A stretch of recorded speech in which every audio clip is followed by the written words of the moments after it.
Queridos amigos de Enigmas y Misterio, muchas gracias por vernos nuevamente. En esta ocasión hemos preparado un programa con Diego Alexander Reyes. Él vive en Bogotá, Colombia, conocidísimo periodista, ganador de muchos premios, muy joven, y que tiene un programa que se llama Pandemia Misterio Radio. He platicado con él en muchas ocasiones en lo personal y también vía internet. Acaba de escribir un libro que se llama El secreto del Gabo. Gabriel García Márquez. Gabriel García Márquez tiene un secreto. Secreto que nos lleva a lo enigmático, a lo misterioso, porque secretos tenemos todos, pero como ese, muy pocos. ¿Qué les parece si vamos a ver y escuchar esta entrevista que he preparado para todos ustedes? Y por supuesto, sugerirles que me sigan en todas las redes sociales. Vamos a verla.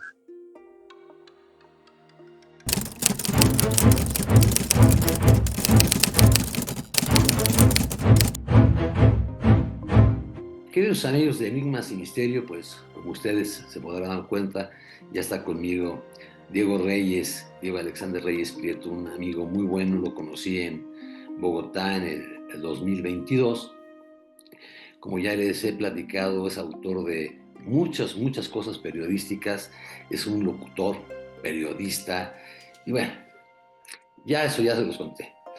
Pero ¿qué les parece si iniciamos la charla y le doy las gracias y la bienvenida? Diego, buenas tardes, noches para ti, allá en Bogotá, en esta tarde fría. Querido Toño, queridos amigos que a través de este programa maravilloso van a conocer un poco de mi trabajo, infinitas gracias por esta invitación y por todas las cosas bellas que vamos a hablar en esta noche, en esta tarde. Gracias, Toño, querido, ¿verdad? Muchas gracias. Bueno, pues ¿qué te parece si vamos entrando en tema? El trabajo periodístico, lo que lo hemos vivido a través de muchos años, yo un poco más que tú, no porque tenga más experiencia, sino porque soy un poquito más grande, ha sido un subir, bajar, caer, llorar, tocar puertas.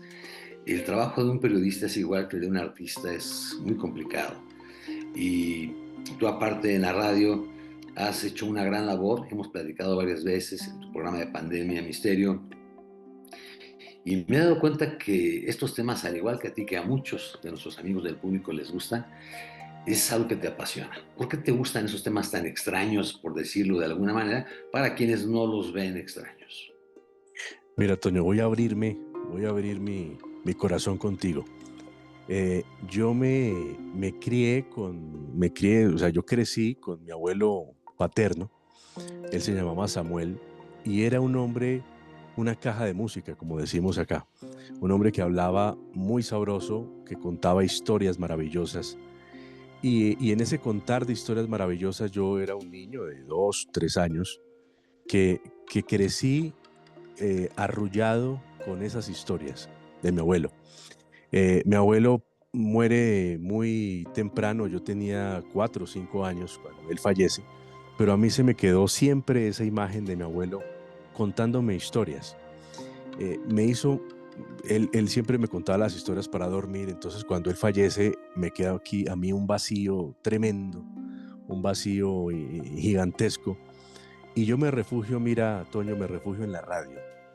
Muy pequeño, muy pequeño. Yo no recuerdo un momento de mi infancia sin una radio encendida al lado de mi cama.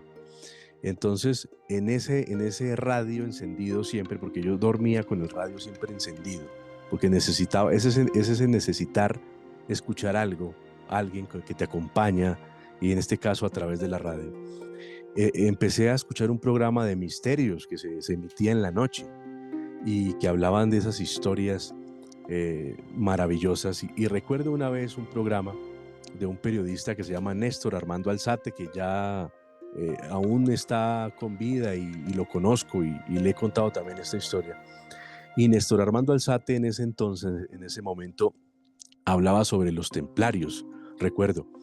Y me empezó a hablar sobre esa orden de caballeros que salieron de Francia y se fueron para el Medio Oriente, específicamente para Jerusalén, y que habían llegado a Europa con un misterio que no se sabía qué era, Me acuerdo que él hablaba del Santo Grial y esa historia me cautivó tanto que ha sido el enigma que más me ha apasionado.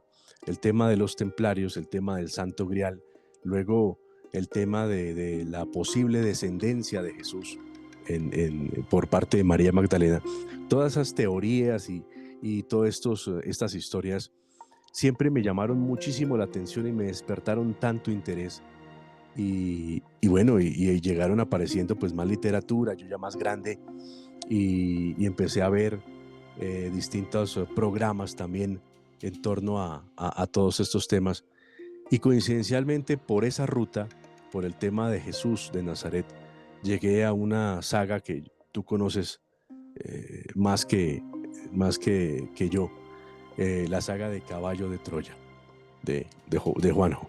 Entonces ahí empecé a alimentarme de misterios y mira, hay tanto que lo que te digo es verdad. Mira, tengo este libro que lo estoy leyendo en estas vacaciones cortas de Semana Santa que se llama Síndomen, de unos españoles. Es un libro, una novela histórica muy apasionante. Hablan de templarios, hablan de la sábana, el lienzo donde aseguran que está la figura de Jesús, la sábana santa que está en Turín. Y bueno, entonces para que te des cuenta, a mí me marcó muchísimo ese programa de radio en la madrugada después de la desaparición de mi abuelo. Y esto lo he llevado toda la vida alimentando, escribiendo, mirando información, porque los templarios para mí han sido un enigma maravilloso y todo el tema también de Jesús de Nazaret. Entonces, Y los templarios, perdón, y los templarios es un tema también que se ha vilipendiado mucho, se ha confundido con otro tipo de actividades, de otras sectas, que realmente nos llevan a muchas confusiones. Y tú que decías una palabra al inicio de tu charla, que decías todas las teorías. Y aquí en el programa es lo que hemos hecho, decir que no son teorías, porque nadie tiene una verdad absoluta y quien te diga que la tiene te está mintiendo. Entonces yo he procurado dejar los temas siempre abiertos y que la gente piense lo que quiera, lo crea, no lo crea, pero eso abre la mente como te pasó a ti, te dice, bueno, y si fuera cierto, y si dónde tengo que buscar, y si hago esto, y si pienso aquello, e irnos quitando esos miedos que vamos teniendo desde niños cuando nos van educando, y tener una educación propia interna que nos diga, pues yo quiero ir por este camino, que no siempre es el más fácil. La comunicación, como platicamos al inicio, claro, no siempre es la más fácil. Y es tocar muchas puertas, y dentro de ese tocar de puertas, pues tú inicias con un programa de radio que yo conozco muy exitoso, y bueno, dices, este es mi camino, esto es lo que yo quiero hacer. ¿Cuál ha sido el enigma de los que te han contado tus invitados, que has tenido muchos y muy buenos, que más te ha llamado la atención? pues dentro de tantos casos que he podido hablar y conversar, hay uno que es en el tema ovni, tal vez ha sido de los más sonados, no solo en Colombia, sino en Latinoamérica y en el mundo. El ingeniero Castillo, que como tú ya sabes, estuvo aquí abducido cerca a Bogotá, en unas lagunas. Él salió de Bogotá solo y tuvo unos encuentros interesantes, y de eso él escribió unos libros. La familia de él pues está radicada en Bogotá, las hijas principalmente, y ellas han sido como las que han continuado el trabajo del papá, de Enrique Castillo. La historia de Enrique es muy particular, porque no solo tuvo esos encuentros, eh, no solo fue en los momentos de cuando fue abducido allí en las lagunas, sino que él desde muy joven tuvo experiencias extrañas con personajes extraños que lo fueron como llevando por un camino para que finalmente terminara dentro de una nave, cuenta él, dentro de una nave, y estas personas que lo llevan en esa nave le dicen más o menos lo que va a ocurrir en el mundo, las transformaciones que va a tener el mundo en los próximos años. Él tiene, él tiene una teoría, no sé si, teoría o profecía de los 9 tiempos. Entonces, él dice que el mundo, la humanidad va cruzando cada tiempo y cada tiempo trae su momento difícil y su momento bueno, y ya estamos prácticamente finalizando la profecía. Entonces, eso me ha llamado mucho la atención, principalmente porque las hijas han sido muy amables, han estado muy cercanas y me han contado todas estas historias y me han explicado un poco. Y la historia como tal de Enrique es apasionante, es maravillosa. Desde su época de ingeniero, cuando él no tenía ni idea de que era un platillo volador, ni vida en otro planeta, cómo él poco a poco se va encontrando con personas. Él viaja, por ejemplo, a Venezuela, y en Venezuela se encuentra con un europeo que lo escribe altísimo, muy raro, habla poco. Se lo encuentra en la entrada de un cine, comparten la misma película y después se vuelven amigos. Y tiempo después, años después, cuando él es abducido por una nave aquí en Colombia, se encuentra con esa misma persona y dice: es que yo estaba como echándote un ojo, como mirando cómo eras tú para saber si eras el indicado. Entonces, es una historia interesante de todas las que he podido eh, encontrar en mi programa, en Pandemia Misterio, aquí en RCN Radio en Colombia. Y otras, bueno, yo tuve gracias al programa también, Toño, he tenido la fortuna de encontrar personas como Armando Martí. Armando Martí, bueno, ya vamos a hablar de un trabajo que he venido realizando, pero Armando Martí ha sido fuente y ha sido compañero y ha sido amigo en todo este trabajo también de mis investigaciones y de mi libro. Y Armando Martí es un hombre que tiene el don de ver las cosas a futuro.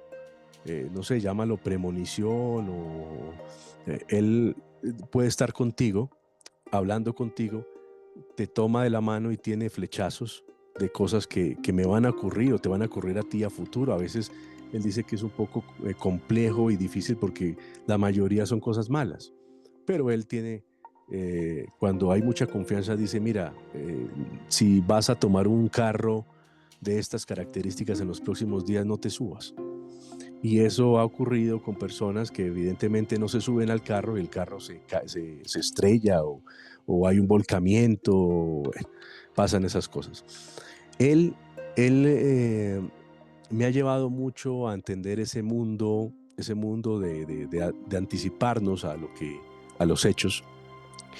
Y gracias a la evidencia, pues él, por ejemplo, no sé, yo sé que muchas personas están enteradas de la situación de nuestra Colombia. Aquí hemos tenido un problema de guerrillas muy complicado, de guerra interna muy difícil. Y una candidata presidencial que se llamaba Ingrid Betancourt fue secuestrada por las FARC y estuvo muchos años confinada en la selva, sin saberse absolutamente nada de ella. Bueno, los guerrilleros decían: ella está bien, tata, pero no había prueba de supervivencia, no se sabía nada. La mamá de Ingrid Betancourt contacta a Armando Martí y ellos hacen una sesión como de evidencia remota. Eh, él entra como en un trance y contacta a Ingrid y le empieza a llevar mensajes de la madre a Ingrid. Y después, posteriormente, cuando Ingrid Betancourt es liberada, ella confiesa que ella empezó a pensar en la mamá una noche y le venían, o sea, como en mensajes, como si, muy natural, como si tú estuvieras pensando: bueno, mi mamá, ¿qué estará haciendo? Pero la respuesta era: estoy bien, cuídate, come mucho, come ta, ta, ta, ta. Esos mensajes que estaba enviando la mamá de Ingrid a través de este personaje, de Armando, efectivamente estaban llegando al receptor. Entonces, es lo que yo digo, es un mundo en los que nos hemos encasillado en un racionalismo que uno dice: pero eso es mentira, ¿no? Pero ¿cómo puede pasar esas cosas? Y realmente pasan. O sea, Ingrid Lo que sucede es Betancourt, que, perdón, lo que sucede es que mucha gente lo sabe, lo escucha, lo dice, y cuando la gente no le hace caso, pues deja de contarlo. Pero las historias están ahí y son tantas que no pueden ser mentira. Conocí en Colombia, precisamente allá en tu tierra, solamente que en Barranquilla, gente que me dice que se comunica desde la cuarta dimensión, otros con ellos, les dan premoniciones, les dan información, y lo hacen de una manera tan acertada que dices, bueno, esto no puede ser falso. Esta persona, Claro. ¿por qué tiene que venir a contarme a mí esto cuando no tiene un beneficio propio para poderlo contar?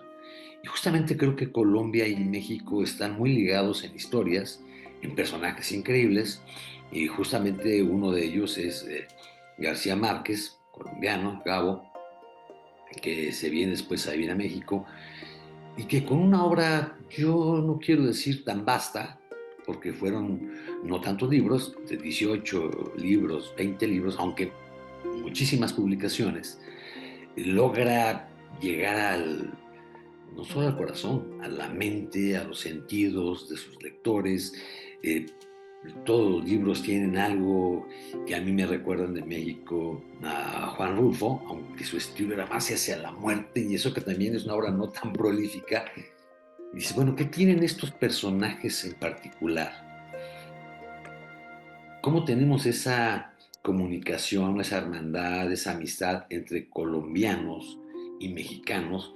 Porque como tú sabes, yo hice muchos amigos allá en Colombia, he regresado, porque no solamente tienen increíbles historias, son excelentes personas como tú mismo, y que tenemos algo en común. Nos gusta investigar, nos gusta buscar, yo no quiero decir la verdad, yo creo que decir información. Nos gusta la Ujú. información porque yo le comento a mis oyentes que no sé exactamente ni qué verdad estaría buscando. Hay tantos temas que nos llevan, solamente digo yo, a uno, que es el jefe, que es Dios, que yo sí creo en él. Ese sería, digamos, la culminación, el punto final de la verdad. Pero todo lo que de ahí se desprende, dicen, oiga, ¿y usted cómo liga a los extraterrestres con Dios? Pues es una buena pregunta. Yo lo ligo pensando que él también los rige a ellos. Oye, Claro. Gay, ¿usted cómo liga las premoniciones?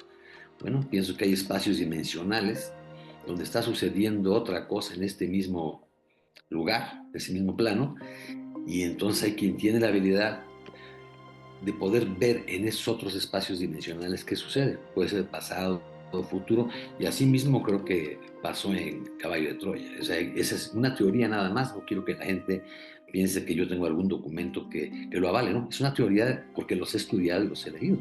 Claro. ¿Cómo te logras convencer, tú, Diego, de los temas que estudias, que investigas? Bueno, vamos por partes. Lo primero, evidentemente hay un lazo que nos une con México, Colombia y México, porque es que es muy cultural. O sea, nosotros crecimos, yo crecí viendo a Cantinflas, viendo a Chespirito, viendo a la música, por ejemplo, la música ranchera, José Alfredo Jiménez. Eso se escucha en cada esquina aquí de una ciudad de Colombia, en un pueblo. En cualquier parte se escucha música mexicana. Entonces la influencia de México es profunda. Por eso no, cuando yo viajé a México la primera vez no me sentí extraño, sino me sentí como que estaba en un lugar donde yo ya había estado y comparto muchos gustos y culturalmente estamos muy unidos.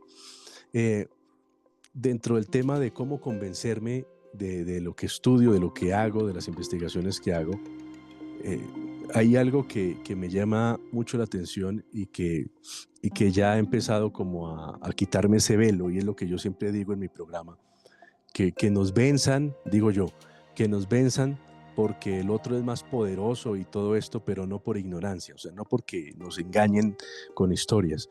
Desde que entramos al colegio nos vienen uniformando la historia. Entonces nos dicen, no, Colón llegó a América, llegó en 3 barcos, las carabelas, y entonces nos van metiendo una historia que es la verdad, supuestamente la verdad verdadera, pero ya cuando uno se abre a toda esta información que aparece, y ya con la internet y con todos estos canales de información hay cualquier cantidad de formas de informarnos, que hay que tener cuidado porque cuando hay mucha información también caemos en la desinformación. Pero Ya para nadie es un secreto que no fueron los europeos, o bueno, no fueron los españoles los primeros que llegaron a América. Ya se sabe que los vikingos, por ejemplo, grandes y avesados navegantes, llegaron a las costas de Canadá mucho antes que Colón. Entonces me voy dando cuenta, en mi caso, en mi fuero interno, que la historia, como nos lo han contado, no es así como es, sino que tiene otras versiones y que se acercan más a la verdad, y esas versiones nuevas me sacían más mi curiosidad que lo que me han enseñado desde pequeño. Entonces, eh, uno no puede decir, bueno, también esa es la verdad, no, no, no, pero lo que sí te puedo decir, Toño, es que muchas de las cosas que nos han contado no son así, y, y hay que prestar atención a esas otras versiones, a esas otras historias, y ya tú comparas, equiparas, investigas y dices, no, me gusta más esta versión y le apuesto a esta versión de la historia. Eso me ha sucedido, y más que tú y yo somos periodistas y sabes cómo es esto. O sea, a ti te mandan a cubrir un choque y tú entrevistas a una persona que estaba de frente a la calle y te dice, no, el carro azul se pasó el semáforo y el otro en el pum, se chocó. Pero la versión de una persona que está en un quinto piso, en una planta superior, pues se parece, pero es distinta. Entonces, ahí es cuando nosotros como periodistas nos damos cuenta de que hay que prestarle atención a distintas versiones y armar pues la más acorde al hecho como tal. Sí, o sea, es el peligro de una sola historia y además que antes el periodismo, y no me refiero mucho tiempo atrás, teníamos que corroborar una nota. O sea, teníamos que decir, bueno, sucedió esto, hubo un incendio, una tragedia o una cosa, o lo que sea. El periodista corroborábamos porque nos tenían la confianza, éramos una especie de notarios públicos de la comunicación y la corroborábamos. A mí muchas veces, y me imagino que te pasó a ti, me daban noticias por teléfono, amigos conocidos, y no las podía sacar al aire porque no estaban corroboradas. Y también los medios de comunicación, como la internet ahora, bueno, pues han hecho una revoltura de ideas, una revoltura de información y de desinformación porque alguien les contó y saca una noticia y las masas la aceptan como buena, como real. Y eso viene sucediendo a través de toda la historia, simplemente que ahora hay mucho más acceso a la información. Y entonces eso ha traído al mundo una desinformación total, una falta de educación, un desapego por la lectura también. Y eso es algo que yo creo que con el tiempo, si algún día las redes sociales se caen, tendremos que volver a lo que era, a la Se ha lectura. perdido, se ha perdido dos cosas fundamentales, Toño. Lo primero, que yo no lo quiero aceptar, pero lo cierto es que las nuevas generaciones leen poco, se enteran más por artículos en la web, por un video en YouTube, que eso está bien, pero la persona que se toma el tiempo de publicar un libro, de investigar un libro, de editar un libro, pues es un hombre que tiene 5 años investigando ese tema, entonces lo hace ciertamente pues en una autoridad en lo que está hablando. Pero el que publica un video, que cualquiera lo puede hacer también sin ninguna trascendencia, sin ninguna rigurosidad, pues lo publica de un día para otro, y entonces la gente se está informando es con eso, con esa información, más no con gente seria que está trabajando.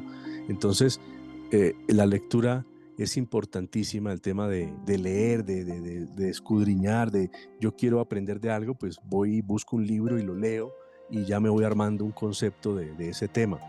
Eso es muy importantísimo, es muy importante y es algo que infortunadamente se está perdiendo. Pero bueno, estos son ciclos, también hay momentos en los que la gente volverá otra vez a leer, a tener ese contacto con el papel, que es un ritual bellísimo y que espero sea muy pronto porque estamos muy mal en el mundo. Así es, a veces el mundo ya lo vemos como una catástrofe que no tiene remedio, pero yo creo que el remedio es la educación. Y tomando ahora el tema ya que comentas lo de los libros, bueno, tú sabes, hace algún tiempo platicamos cuando publiqué yo el libro de JJ Benítez desde el corazón, Ujú. no te conté mucho la historia de cómo lo fui armando y cómo llegó a salir. Y en aquel tiempo, queridos amigos, Diego me dijo, ¿sabes que tengo una historia increíble? Y le pregunté de qué. con toda la confianza me dijo, es de Gabriel García Márquez. Yo había medio escuchado algo de ese tema, dije, bueno, cuéntamelo.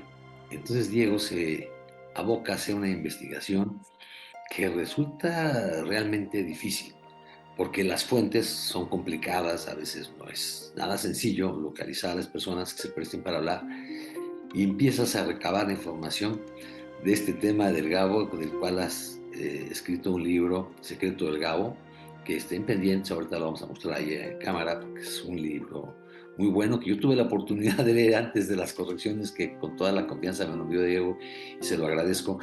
Es, pues, estás alrededor de una figura importantísima mundial del mundo de las letras y haces un libro que realmente suena algo sensacional. Cuéntanos un poco del proceso de cómo fue para ti el primero idearlo, pensarlo y luego cómo lo has ido desarrollando. Bueno, pues Toño, la historia empieza, aquí hay un comienzo y es una entrevista que yo hago, una entrevista telefónica que le hago a JJ Benítez hace como unos 7 años. Recuerdo que él estaba en Barbate, Blanca, que era una persona maravillosa. Me acuerdo que ella me respondía por correos electrónicos y yo acababa de leer El primer caballo de Troya, entonces yo busqué un correo por ahí, lo encontré en una página, le escribí, yo dije, yo no creo que me va a responder, pero me responde Blanca. Y Blanca empieza a preguntar un poco sobre mi trabajo y me dice, bueno, ¿y tú qué eres? Y ¿y qué estás haciendo? Yo le explico, yo trabajo en la radio, quisiera hablar con Juanjo porque lo admiro muchísimo.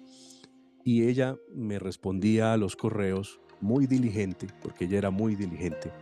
Eh, Respondía siempre y si me decía a las 5 era a las 5. Entonces fue muy, muy chévere empezar ese proceso para llegar a Juanjo a través de ella. En la entrevista hablamos de sus libros, tal vez yo creo que JJ Benítez ha dado la misma entrevista 1.000.000 de veces. Entonces, qué bueno que como hizo lo de Caballo de Troya, que el fenómeno OVNI y todo eso. Pero al final, recuerdo, hablamos de García Márquez, porque él me dijo, ¿y cómo te va con el Gabo? Y yo le dije, pues García Márquez es un gran escritor, él me dijo, es uno de mis escritores favoritos, yo lo leo con frecuencia y tú deberías, si te gusta el tema, pues deberías tratar de ahondar un poco sobre la vida de él, porque algo le tuvo que haber pasado. Un hombre con tanta genialidad no es gratuito, me dijo. Terminamos la entrevista, pero él ya había sembrado en mí esa semillita, y empecé a mirar a Gabo con otros ojos.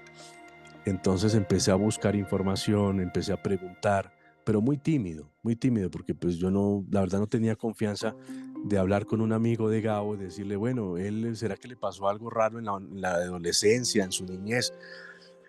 Pero empecé a leer todo lo que pude encontrar de García Márquez.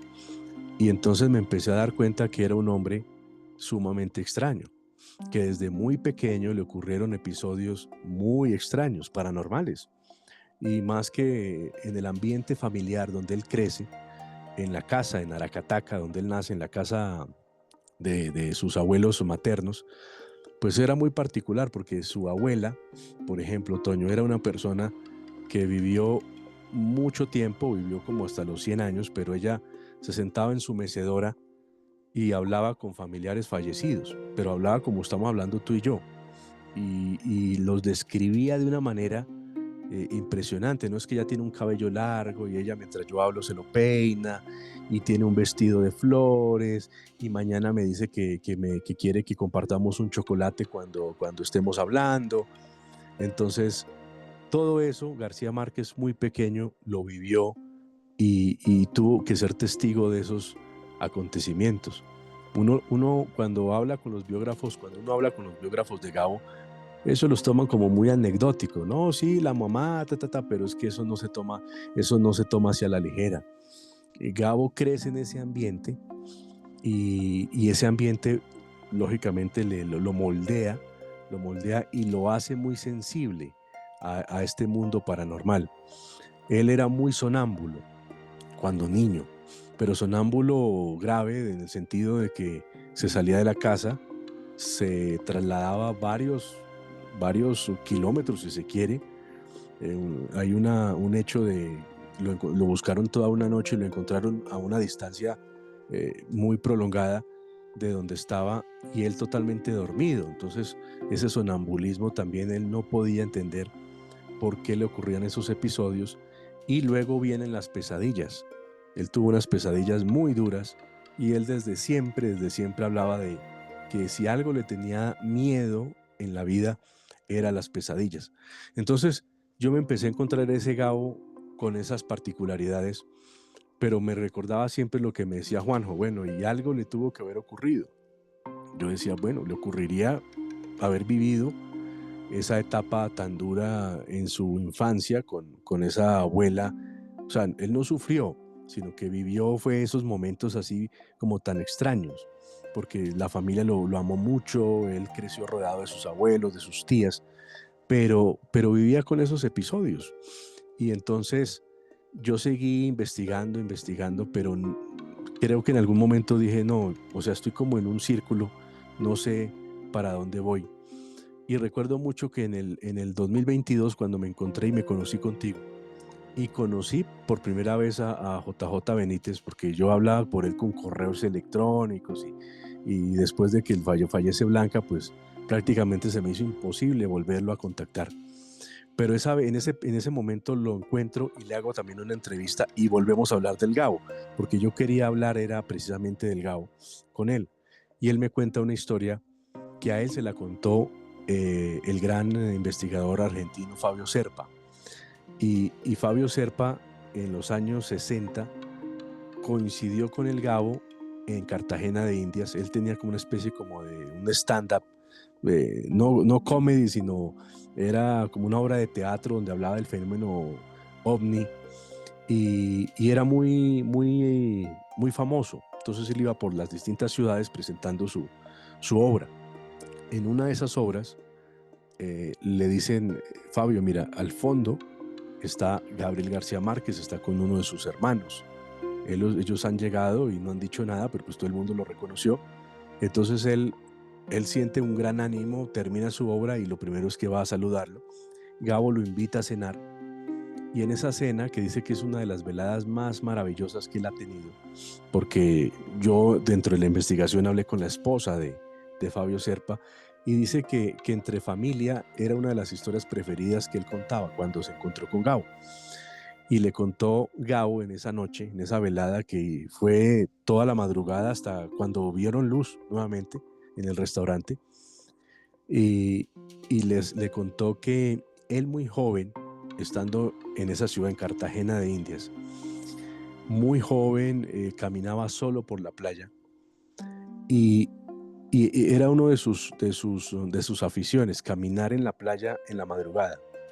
Y creo que aquí te voy a interrumpir, Diego, Adelante, adelante. porque es que esta parte que me platicaste, yo estuve en esa entrevista cuando estuviste con Juanjo, estaba yo a un lado, y me acuerdo muy bien lo que charlaron, pero creo que esa parte no la vamos a contar, amigos. Es una parte realmente impresionante, impresionante en la vida del Gabo, y que, bueno, cuando lean ustedes El secreto del Gabo, se van a enterar. Porque toda la gente tenemos secretos, toda la gente tenemos algo que no contamos, o que se lo contamos nada más a nuestras personas más cercanas o íntimas. Y claro, para mi programa Enigmas y Misterios sería una cosa fabulosa, pero eso lo hablaré con el respeto que le tengo a Diego después. Es algo que creo que Diego, la gente va a leer muchísimo.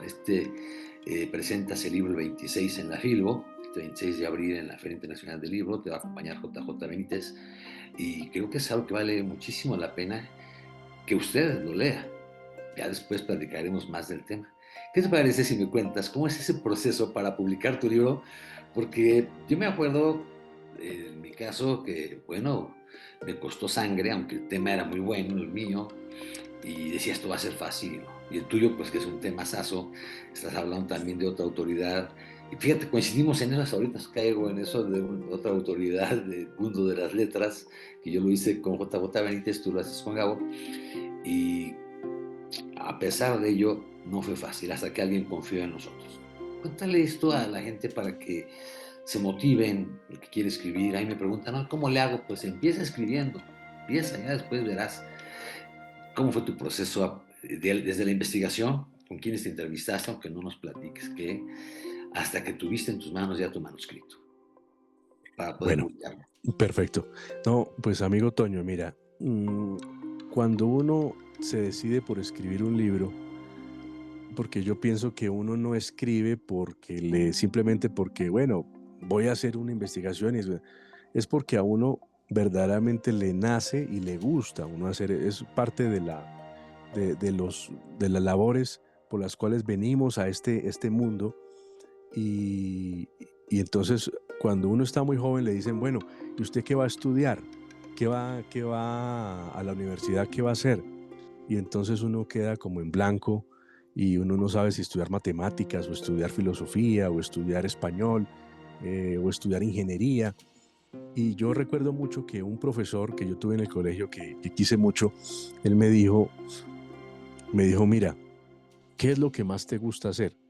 Yo recuerdo que leer, yo le dije leer, le dice, y te gusta, y bueno, y en mis notas, por ejemplo, en mis investigaciones, en mis evaluaciones que hacían en el colegio, siempre me iba bien en el tema de escribir ensayos y todo esto. Entonces, yo recuerdo que él me dijo, tú tienes todo el perfil para ser escritor, y yo era muy tímido. Entonces me decía, ¿y a ti te gusta de pronto el periodismo, pero yo no te veo frente a una cámara? Bueno, yo ya superé eso, pero evidentemente me decía, pero yo te veo como un periodista, como allá metido en un cuarto escribiendo. Yo te veo así, me decía él. Entonces, eh, yo pues crecí más y estudié periodismo, me enfoqué en la radio, que es algo que me gusta muchísimo, pero siempre sentía esa necesidad de la escritura, de que qué chévere, no solo por el lobby y por el esnovismo de que soy escritor y me van a conocer, no, sino siempre tuve la necesidad de escribir y la lectura que me ha acompañado siempre.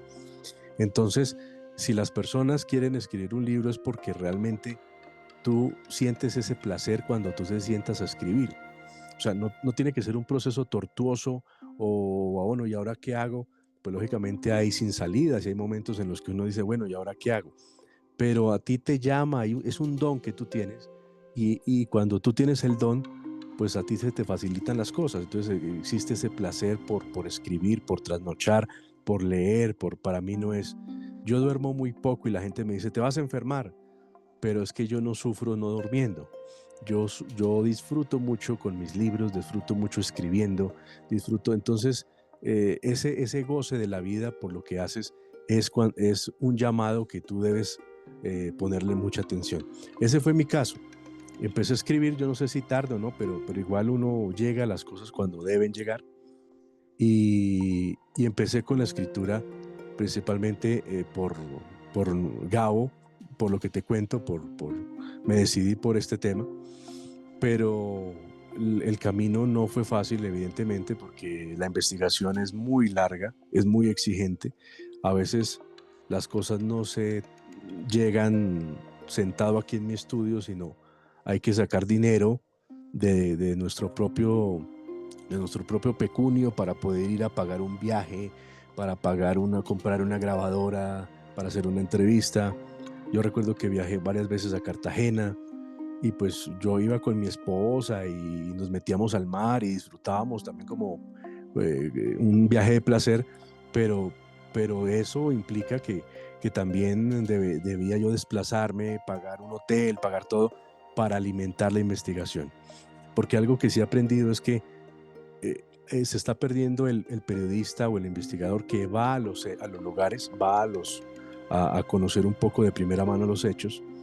Y yo no quería ser así, yo quería ser un investigador. Y entonces, varias de las cosas que hice las hice con mi dinero y con mi inversión. Entonces, fue un trabajo de casi 6 años. El tiempo de leer, por ejemplo, la literatura en torno a Gabo, que es extensísima. Los libros de Gabo son ponle 20 libros, pero lo que han escrito sobre Gabo son miles y miles de textos. Entonces fue mucha biblioteca, mucha llamada a expertos del tema. Mira, recomiéndame tal, de pronto Gabo alguna vez habló de esto, sí, léete este libro, saque más plata y compre los libros. Entonces es pero yo no me estoy quejando porque haya tenido que sacar plata, sino que digo es que es un esfuerzo que uno a veces no piensa que hay que hacerlo. Hay que sacar tiempo, hay que desplazarse, hay que sacar dinero, todo esto. Y bueno, y poco a poco le fui dando forma al libro. Yo quería sacarlo unos años antes, pero lo que te digo, el tiempo es el que es y eso es sagrado. El libro tenía que salir como salió. Y me encontré, por ejemplo, estuve trabajando, Toño, cuando ya estaba el texto casi terminado, estuve trabajando con un editor de la editorial Planeta, que le interesó mucho el libro. Me dijo, el libro es muy interesante, además, debo agradecerle que JJ Benítez, yo sin conocerlo, o sea, yo a veces me asombro porque yo sin conocerlo, pues yo sí lo conocía a él, pero él nunca sabía nada de mí. Y nos vimos un par de veces, lo que hablamos por teléfono, y él tuvo pues como el cariño, no sé, la bondad de darle un espaldarazo a este trabajo y me recomendó con Planeta. Entonces de Planeta me llamaron y el editor se puso en contacto conmigo y yo dije, no, pues esto es muy fácil. Dije, esto es lo más sencillo del mundo, mira, aquí está el libro. Y entonces él lo leyó, le gustó, me hizo correcciones, trabajamos un año y ahí empieza la ilusión, pero también llegó el golpe que yo creo que todos los escritores lo han tenido y es cuando te llaman y bueno, te tengo una mala noticia. Se hizo un consejo, se hablaron de los libros para el próximo año y pues no incluyeron tu libro. Eso me sucedió, me dio muy duro porque yo decía, bueno, ¿y ahora qué? Después de año y medio trabajando con ellos. Además yo decía, bueno, Planeta, una gran editorial, voy a llegar a muchos lugares y ya es como volver a empezar de cero. Pero bueno, todo ese drama yo me consolaba porque hasta el mismo Gabo le devolvieron textos y muchos decían que 100 años de soledad era una novela que no iba a llegar a ningún lado y resultó siendo un gran éxito y lo llevó al premio Nobel. Entonces empecé a mirar, empecé a revisar qué otras editoriales, enviar textos, tocar puertas. Y recuerdo que por mi profesión de periodista yo había hablado en alguna oportunidad con autores de una editorial una editorial colombiana que se llama Cangrejo Editores. Bueno, además me acordé de ti, Toño, porque tú lo procesaste con ellos. Yo dije, bueno, ¿y por qué no había pensado yo en Cangrejo Editores? Me comuniqué con ellos, todo el proceso normal. Les dije, tengo una idea, quisiera ponerla en consideración de ustedes. Y me dijeron, envíanos el texto. Les envié el libro y fue algo muy bonito. Yo trabajo en la noche, yo trasnocho, como te digo, yo duermo poco y trasnocho porque trabajo en la noche y siempre he sido así como, he sido más búho que alondra, siempre he sido más búho. Y me escribe uno de los integrantes bueno, Víctor Cangrejo, gerente de la editorial. Me escribe como a las 12 de la noche, recuerdo. Me manda un mensajito a mi teléfono. Me dice, Diego, no he podido parar de leer este bendito texto que me enviaste. Entonces ya hablé con mi hermana, con Leila, y se va a publicar. Bueno, ahí quedé, dije, bueno, al fin. Empezamos a trabajar, muy feliz. Luego viene la editora de esta editorial, me despedaza el libro, pero con mucho respeto, pues ella hace su trabajo y yo vuelvo y trabajo. Es un camino de caer y levantarnos, de caer y levantarnos. Y afortunadamente, pues las cosas se dieron y ya el libro, imagínate, Toño, ya estoy a pocos días de presentarlo en la feria, algo que nunca me imaginé y es un sueño hecho realidad. Esa es como mi historia condensada de cómo se publicó el libro. Bueno, pues es una historia realmente muy bonita y bueno, vamos a encontrar ahora la parte misteriosa. ¿Por qué es misteriosa? Porque no nada más a Diego, a José Doy y a muchísima gente nos salen mal las cosas o creemos que nos salen mal las cosas. Mm. Porque cuando creemos que estamos peor es cuando estamos mejor, pero como lo estamos sufriendo no nos damos cuenta. Siempre un mal es por un bien mayor. Yo conocí a Leila en México con Patricia Velázquez, que vino a presentar un libro, esta top model, que también actriz muy famosa en la película de La Moña. No había platicado con ella acerca del libro. Maribel, mi esposa, fue la que platicó con ella posteriormente y tuve varias reuniones previas con Blanca, que era quien apostaba mucho a mi libro, con Juanjo, con Leila, eh, y Cangrejo Editores dijeron sí. Pero entonces, yo igual que tú pensaba que las cosas, que el mundo el mar te lo podías tomar en un sorbo y no. Presento el libro, he escrito cientos de guiones de radio y televisión, o miles tal vez en casi 40 años, y lo presento con Leila, estaba yo muy animado, ya le habían hecho algunas revisiones, y me destroza el libro. Entonces yo le dije, no, yo no le quiero cambiar nada, pero con su sapiencia, con la inteligencia que ella tiene, dice, no, por aquí, por acá. Llegó el momento en que yo ya no quería saber nada del libro, y Leila hizo un trabajo muy bueno con Maribel, y bueno, hicieron el libro que salió muy limpio, con una calidad de papel, de fotografía, porque estaba muy ilustrado, y quedé muy contento, así que yo también le doy las gracias a Cangrejo Editores. No es comercial, pero ha apoyado a muchísimos escritores nuevos como tú, como yo, que Sí. queríamos sacar algo, y a muchas personas más que conozco, porque saben que hay algo ahí. Eh, Tú platicabas al inicio de esta charla que no era fácil ahora que la gente lea. Bueno, sigue siendo difícil, pero nosotros tenemos que hacer lo que tenemos que hacer. Y eso es algo creo que es muy importante. Pues mi querido Diego, te agradezco muchísimo tu tiempo, te agradezco eh, todo lo que nos has platicado. Yo quisiera saber mucho más del libro, pero espero una segunda charla contigo una vez que lo hayas presentado, que veamos el éxito que ha tenido. Y no se olviden, amigos que estén en Colombia, la FIL o ahí en Corferias, estará el día 26 presentándose el libro El secreto de Gabo, de Diego Alexander Reyes, y estará con el JJ Benítez, por cierto. Así es A la, que, a la 1 de la tarde, Toño, en la Plaza Cultural Las Palabras del Viento, se llama así. Perdón, Las Palabras del Cuerpo, Las Palabras del Cuerpo. Es a un la lugar una de muy, la tarde, el un día lugar muy 26, bonito en Corferias, el día sábado 26 de abril a la 1 de la tarde, y ahí estaré muy, muy ansioso y, y como un torero antes de salir al ruedo. no, muy contento, Muy yo te contento. auguro todo el éxito. Estarás firmando libros después, me imagino, también. Sí, sí, así es. Después estaré firmando unos libros y habrán otros conversatorios que después les estaré comentando durante la misma Filbo.